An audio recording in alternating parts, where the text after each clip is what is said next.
Hi, I've spent most of my life working with people, and you probably already know what I've found, that there are many traits that we have in common.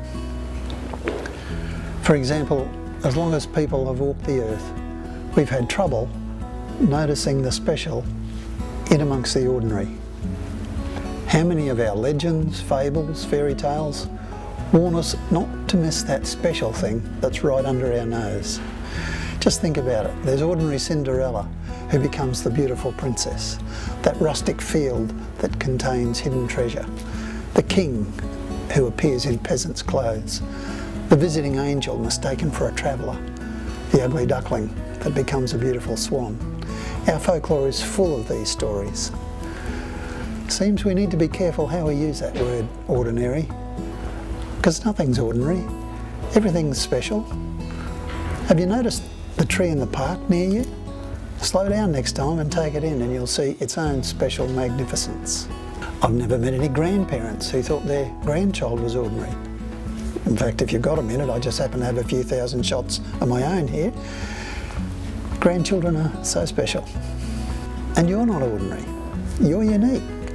Your fingerprint, the iris in your eyes, your gait, the way you walk. Same thing with people. When he began his work, Jesus was well received in every town except his hometown.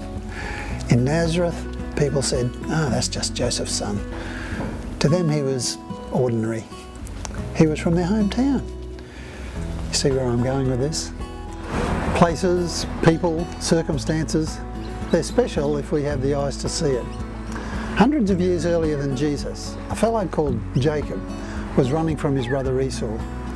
He fell asleep out in the middle of nowhere, but had a vivid dream of God's presence. When he woke, he said, "Surely God is in this place and I didn't know it." He was so convinced that he called the place Bethel, which means house of God.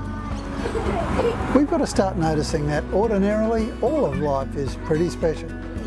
Like Jacob found, God is in this place. Maybe because it looks familiar, because we call this place home, we confuse familiar with ordinary, as though familiar can't be special. If you can't see the special in the ordinary, ask God to open your eyes. Go on, I dare you. The first time I asked God that, I had the most amazing year of realisations about things that up till then I had thought were just ordinary. I hope you have an amazing week and see the specialness in everything. And until next time, keep looking up.